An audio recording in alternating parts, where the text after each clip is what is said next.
Number one, I want to tell you that when I vote, it is my desire that I am voting God's agenda in my life and for our nation. I do not want to vote my agenda. I want to go to the ballot box saying, Lord, your agenda is my agenda. And that's what I want to do. And in voting for Donald Trump, I believe I am doing that.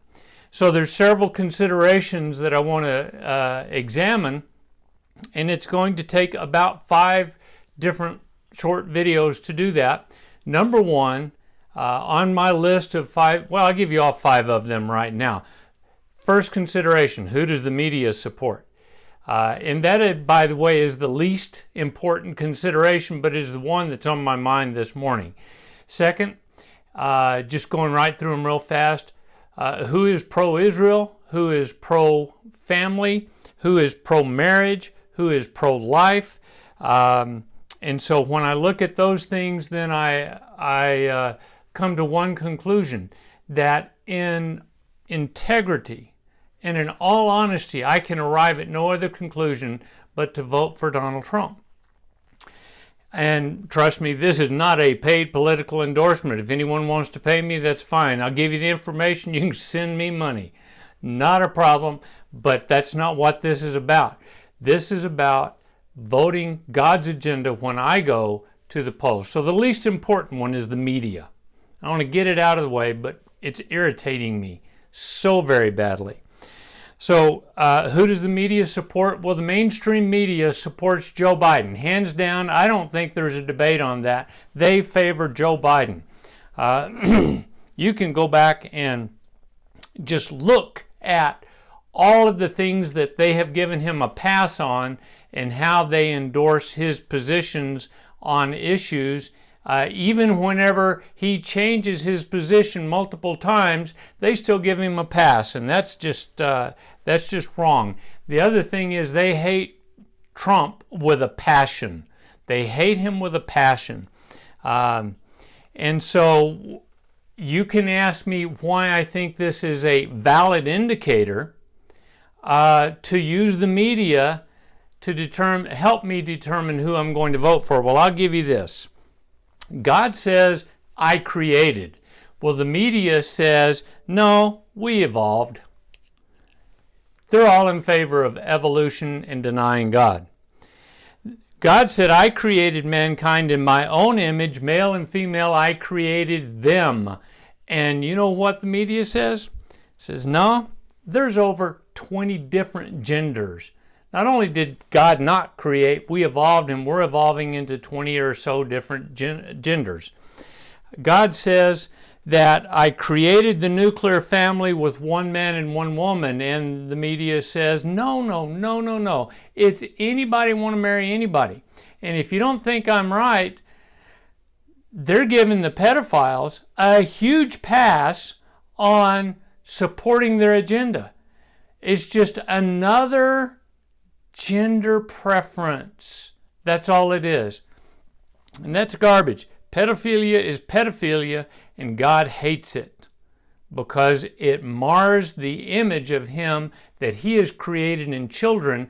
And in children, we see many times one of the most pure examples of love that can be expressed from one child to another, not in sexual way, not the way the media says, but in the way that God says, to love them with all of your heart, to love your neighbors yourself. God says, I choose Israel, and I'm using the church to disseminate the truth of the gospel of Jesus Christ. And the media says, anyone except, E-X-C-E-P-T, anyone except Israel and Christianity. So they're pro-Hindu, pro-Muslim, pro-Buddhist, pro-anything you want to be unless you're Israel or Christian. God says, follow me. And the media says, no thanks, we're going to do this our way. So, is there an indicator other than just my opinion on these things? Well, yeah, look at what they did with Nick Sandmann, where was he from? Covington High School, Catholic high school student with the MAGA hat, and Nathan Phillips, the Indian, went up and was beating his drum in his face. The media crucified Nick Sandmann because it fit their agenda that Nathan Phillips had to be right and this student had to be wrong. Because the student was wearing a MAGA hat, therefore he was evil, and they crucified him. You don't think I'm right? You look at the lawsuit settlements. Now the courts never, the government never tried to sue the media. They never took anyone to court over this deal. It was the people, Nick Sandmann's family, and those lawyers who said, we can fight this, we can go against this. And the Washington Post just settled. I don't know what they settled for, but the lawsuit was for $250 million.